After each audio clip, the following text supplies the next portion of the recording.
The church bell echoed across Timber Creek as Felicity Moore stood at the altar, her hands trembling so violently that the small golden band slipped from her fingers, bouncing twice on the wooden floor before rolling toward the edge of the raised platform. The assembled townsfolk gasped collectively, but before anyone could react, Gideon Archer, dusty from the trail and still wearing his spurs, dropped to one knee, catching the ring just as it teetered on the brink of falling between the floorboards. "I believe this belongs to you, Miss Moore," he said softly, his voice carrying in the hushed church. Their eyes met, and in that moment, something passed between them that neither could explain, something that would change both their lives forever. The year was 1875, and Timber Creek, Colorado, was a dusty outpost caught between the fading frontier and the emerging promise of a new age. Felicity had arrived 6 months earlier to marry Edmund Blackwell, the town's most prosperous businessman. But Edmund wasn't the man standing before her now, holding her wedding ring with calloused fingers. "I'm sorry," Felicity whispered, tears welling in her eyes as she looked past Gideon to the empty spot where her groom should have stood. Edmund had not arrived, leaving her alone at the altar with 75 witnesses to her humiliation. Reverend Johnson cleared his throat. "Perhaps we should adjourn, and no need," came a voice from the back of the church. Everyone turned to see Sheriff Miller walking down the aisle, his expression grim. "Edmund Blackwell's stagecoach was robbed 10 miles east of here. He's alive but injured. The doctor's with him now." A murmur swept through the congregation. Felicity swayed slightly, and Gideon instinctively reached out to steady her. "Thank you," she said, her voice barely audible as she accepted the ring back from him, their fingers brushing momentarily. "Miss Moore," Gideon said, removing his hat, revealing sun-bleached hair that had likely once been a deep golden brown. "I'm afraid we haven't been properly introduced. Gideon Archer. I just rode in from Santa Fe." "You have excellent timing, Mr. Archer," she replied, attempting a smile despite her distress. As the wedding party dissolved into concerned clusters of conversation, Gideon found himself unable to leave Felicity's side. There was something about her, not just her beauty, though she possessed that in abundance with her auburn hair and clear green eyes, but a determination that shone through her current vulnerability. "Miss Moore, might I escort you somewhere? This can't be easy." Felicity looked around at the pitying faces surrounding her and nodded. "I'd be grateful for that, Mr. Archer." They walked out of the church together, the wedding that never was left behind them. Outside, Timber Creek continued its daily business. The general store was open, cowboys rode through on their way to the saloon, and children played in the dusty street. "I've been staying at Mrs. Hollister's boarding house," Felicity explained as they walked. "I came to Timber Creek as a mail-order bride. Edmund and I corresponded for nearly a year before I agreed to come west." "That takes courage," Gideon remarked, "leaving everything you know behind." "There wasn't much to leave," she admitted. "My parents died of influenza 3 years ago. I was working as a seamstress in Boston, but the hours were long and the pay meager." They reached the boarding house, a tidy 2-story building with white curtains in the windows. On the porch, Mrs. Hollister was already waiting, having heard the news. "Oh, my dear girl," the older woman said, embracing Felicity, "what a terrible thing to happen." "Thank you for bringing her home, sir," Mrs. Hollister said to Gideon. "Gideon Archer, madam, just arrived in town." "Well, Mr. Archer, we're obliged to you." Felicity needs friends now more than ever. As Felicity disappeared inside, Gideon replaced his hat. "Madam, could you tell Miss Moore that if she needs anything at all, I'll be staying at the Silver Dollar Hotel for a few days." "I'll tell her." "Though may I ask what brings you to our little town? We don't get many strangers these days, not since the railroad bypassed us." "I'm looking for land," Gideon replied. "Thought I might settle down, start ranching." "Well, there's plenty of land around Timber Creek," Mrs. Hollister said. "Not much else, mind you, but land we have in abundance." Gideon nodded and turned to leave, but paused. How is she really? Mrs. Hollister sighed.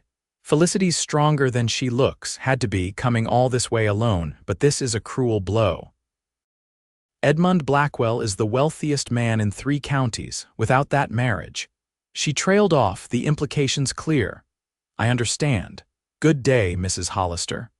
Gideon walked toward the silver dollar, his mind still on the woman with the shaking hands who had dropped her wedding ring. He hadn't planned on staying long in Timber Creek, just long enough to rest and resupply before continuing his search for a place to call home. But now, something told him his plans might be changing. The next morning, Gideon was enjoying a simple breakfast at the hotel when Felicity Moore entered the dining room. She spotted him immediately and approached his table. "Mr. Archer, may I join you, please?" he said, rising to pull out a chair for her. "I wanted to thank you properly for your kindness yesterday," she said once seated. "It was not my finest moment." "You handled it with more grace than most would have," Gideon replied sincerely. A waitress brought coffee for Felicity, who wrapped her hands around the cup as if seeking warmth despite the already climbing summer temperature. "I visited Edmund at the doctor's office last night," she said after a moment. "He'll recover, but it may take weeks. He suggested we postpone the wedding until he's well." "That seems reasonable," Gideon offered, studying her expression. "Yes, entirely reasonable," she agreed, though her tone suggested otherwise. "Except that I'm not certain I want to go through with it at all." Gideon raised an eyebrow but waited for her to continue. "When I first agreed to marry Edmund, it was largely practical. He offered security, respectability. But seeing him lying there in that bed, all I felt was obligation, not love, not even affection, just duty." She looked up, meeting Gideon's gaze directly. "Is that terrible of me?" "No," he said without hesitation. "Marriage should be more than a business arrangement, even out here." "And what brings you to Timber Creek, Mr. Archer? You mentioned looking for land," Gideon nodded. "I spent 10 years driving cattle up from Texas, saved every penny. Now I'm looking to build something of my own." "You're a cowboy then," he corrected with a small smile. "Now I aim to be a rancher. There's a difference, mainly that ranchers don't have to sleep on the ground quite as often." This drew a genuine laugh from Felicity, the first he'd heard from her, and the sound warmed him more than the coffee. "I should let you finish your breakfast," she said, rising, "but I wondered if you might show me the land you're considering." "I've been in Timber Creek for half a year but have rarely ventured beyond the town limits. It would be a welcome distraction." Gideon stood as well. "I'd be honored, Miss Moore, though I should warn you I plan to ride out quite a ways. It could be a long day." "I'm not afraid of a long ride, Mr. Archer. I'll meet you at the livery stable in an hour." True to her word, Felicity arrived at the stable precisely 1 hour later. She had changed from her morning dress into a practical riding outfit, divided skirts that allowed her to ride astride rather than side saddle, a sensible blouse, and a wide-brimmed hat to shield her face from the sun. "You look prepared," Gideon commented, already mounted on a tall bay gelding. "I may have been raised in Boston, Mr. Archer, but I've been learning to adapt." She swung confidently into the saddle of a chestnut mare. "Shall we?" They rode out of town, heading northwest, following a creek that eventually fed into the larger river that gave the town its name. As they left the settlement behind, the landscape opened up before them, rolling grasslands punctuated by stands of pine and aspen, all backed by the distant purple shadows of mountains. "It's beautiful," Felicity breathed, taking in the vista. "That it is," Gideon agreed, though he found himself looking more at his companion than the scenery. They rode for several hours, stopping occasionally to rest the horses, and once for a simple lunch Gideon had packed in his saddlebags. He pointed out various tracts of land he was considering, explaining his vision for each. "This valley would be good for winter grazing," he said as they paused atop a rise overlooking a sheltered depression. "Protected from the worst of the weather, but still enough grass to sustain a small herd through the cold months." "And where would your house be?" Felicity asked, Gideon pointed to a spot near a bend in the creek where a cluster of cottonwood trees provided natural shelter. There. High enough to avoid spring flooding close to water with a view in all directions. You've given this a lot of thought. Had a lot of time to think riding the trails, he said with a shrug. What about you? What was your dream before? Before I agreed to marry a man I barely knew. She finished when he hesitated. I wanted adventure, I suppose. My father was a teacher and he raised me on books about far-off places. After my parents died and I was forced to work in that cramped shop for 12 hours a day, the idea of the West became irresistible. And now that you're here. Is it everything you hoped? Felicity gazed out at the landscape. It's more beautiful than I imagined, harsher too, but there's a freedom here I never felt in Boston. As the afternoon waned, they turned back toward town, riding side by side in comfortable silence. Gideon found himself stealing glances at Felicity, admiring the way the setting sun highlighted the copper tones in her hair, the graceful line of her profile.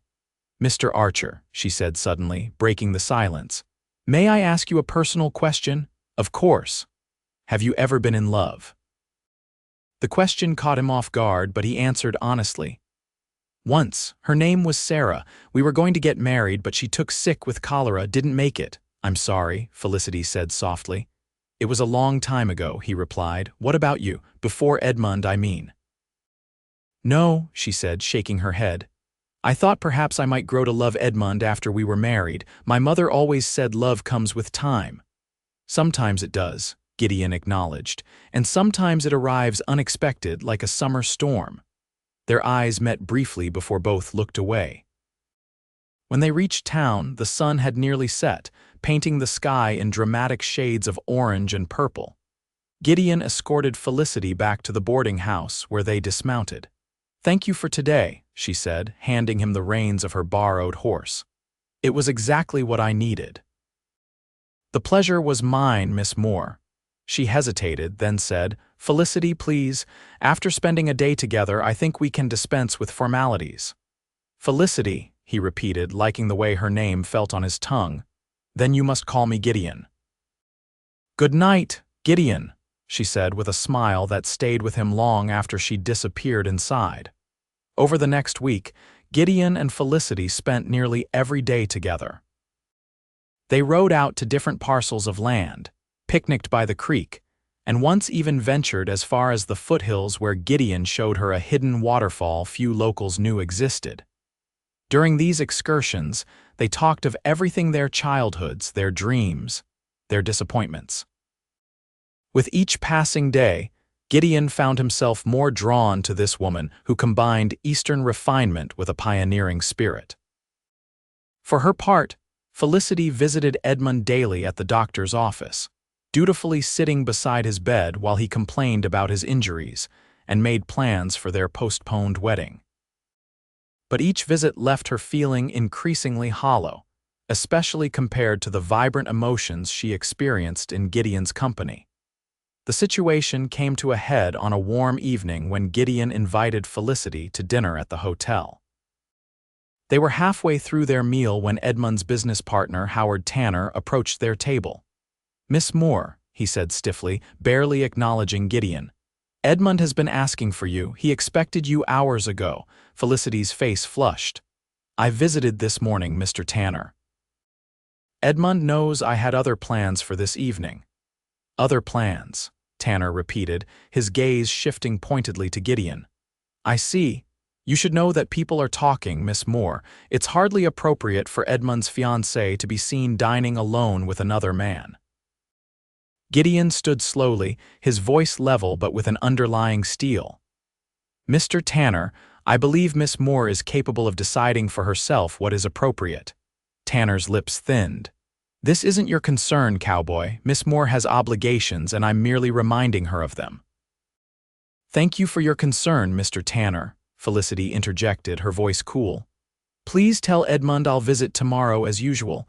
After Tanner left, Felicity pushed her plate away, her appetite gone. "I'm sorry about that." "Don't be," Gideon said. "But he's right about one thing: people are talking. I wouldn't want to damage your reputation." My reputation, she repeated with a hollow laugh. My reputation is that of a woman who was practically left at the altar. I'm not sure it can be damaged much further. Her expression softened. Besides, I find I care less about what others think with each passing day. And what about Edmund? Do you care what he thinks? Felicity was silent for a long moment. I've been trying to find the courage to tell him the truth that I can't marry him. Not now, not when I know. She trailed off, looking down at her hands. Know what? Gideon prompted gently. She raised her eyes to his. Not when I know what it feels like to truly care for someone. The admission hung between them, charged with possibility. Gideon reached across the table and took her hand in his. Felicity, I need to be honest with you. I came to Timber Creek looking for land, but I've found something far more valuable. These past days with you have been the happiest I can remember. For me as well, she whispered. But I won't be the reason you break your engagement. That decision has to be yours alone and for your reasons, not mine. She nodded, understanding the integrity behind his words. I know. And I will speak to Edmund tomorrow. Whatever happens between us afterward, I can't enter into a marriage knowing my heart belongs elsewhere. The next morning, Felicity walked purposefully to the doctor's office. Edmund was sitting up in bed, his arm in a sling and a bandage around his head, but looking much improved. There you are, he said when she entered. I was beginning to think you'd forgotten me entirely. Edmund, we need to talk, Felicity said, taking a seat beside his bed. I've been doing a great deal of thinking since the wedding day. As have I, he interrupted. This unfortunate incident has made me realize the fragility of life. We shouldn't delay our future happiness. Once I'm on my feet again, we'll reschedule the ceremony immediately. That's what I want to discuss, she said, gathering her courage. I don't believe we should reschedule at all. I cannot marry you, Edmund. His face hardened. Is this about that cowboy? Tanner told me he's seen you with him. Mr. Archer is part of it, she admitted. But this is about more than him. When your stagecoach was robbed and you couldn't attend our wedding, I felt relief, not disappointment. That told me everything I needed to know. Relief, Edmund's voice rose. You felt relief that I was shot and robbed. No, of course not. I was worried for your safety. But I was relieved the wedding didn't proceed. That's not how a bride should feel, Edmund. He was silent for a long moment, his expression calculating. You realize, of course, that without this marriage, your position in Timber Creek is precarious at best. The money I advanced for your journey west, the room and board I've been paying, all of that ends. I understand. I'll repay every cent, even if I must work for years to do so. And this cowboy of yours, what makes you think he'll stay? Men like that drift from town to town. He'll be gone with the first winter snow, mark my words. Perhaps, she acknowledged. But that's a risk I'm willing to take. Edmund's face twisted with anger. Get out. When I think of all I've done for you, bringing you here, introducing you to society, offering you a position far above your station, and this is how you repay me. Felicity stood, removing the engagement ring from her finger and placing it on the bedside table. I'm sorry, Edmund, truly. I wish you a swift recovery and a happy future. With that, she turned and walked out, feeling lighter with each step despite the uncertainty ahead. When she reached the boarding house, Mrs. Hollister was waiting for her with a concerned expression. Mr. Blackwell's man was here, she said without preamble. He left this. She handed Felicity an envelope. Inside was a brief note informing her that her room at the boarding house would no longer be paid for after the end of the week, and demanding repayment of all expenses incurred on her behalf. I suspected as much, Felicity said, folding the note carefully. Mrs. Hollister, I'll need to find employment immediately. Do you know of anyone in town who might need help? The older woman's expression softened. As a matter of fact, I could use an extra pair of hands here. The pay isn't much, but you could work for your room and board until you find something better. That's very kind of you, Felicity said, relief evident in her voice. It's not charity, dear. I'm getting old and this place is too much for me to manage alone. She paused, then added, And if you're wondering, Mr. Archer came looking for you earlier. Said he'd be at the land office this morning, then planned to ride out to look at a property again this afternoon. Felicity felt a flutter of anticipation. Thank you, Mrs. Hollister, for everything. She found Gideon outside the land office, deep in conversation with the agent. When he saw her approaching, he excused himself and met her halfway down the street. I spoke with Edmund, she said without preamble. The engagement is off. Gideon studied her face. And how do you feel? Free, she replied honestly. Uncertain about the future, but certain about my decision. I have news as well, he said, gesturing to the land office behind him.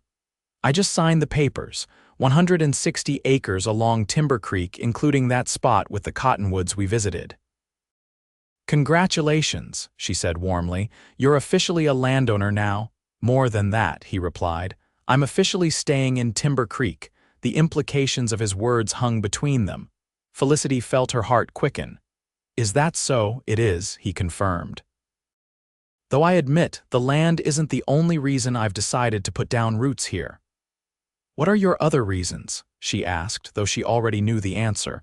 Instead of replying immediately, Gideon took her hand. Ride out with me this afternoon. I want to show you something. They rode to his newly acquired property, following now familiar trails until they reached the bend in the creek where the cottonwood trees stood sentinel. Gideon led her to the exact spot he had once pointed out as the ideal location for a house. I've been thinking, he said as they stood looking out over the land that was now his. Building a ranch is a lot of work for one man. I imagine it would be, she agreed, wondering where he was going with this. A man needs a partner for such an undertaking. Someone to share the work, the worries, and the rewards. Felicity's breath caught as Gideon turned to face her directly, taking both her hands in his. Felicity Moore, I know we've known each other only a short while, but sometimes life doesn't give you the luxury of time. I came to Timber Creek looking for land and found you instead, or perhaps I found both and that's how it was meant to be. Gideon, she whispered, her hands beginning to tremble in his. I love you, Felicity.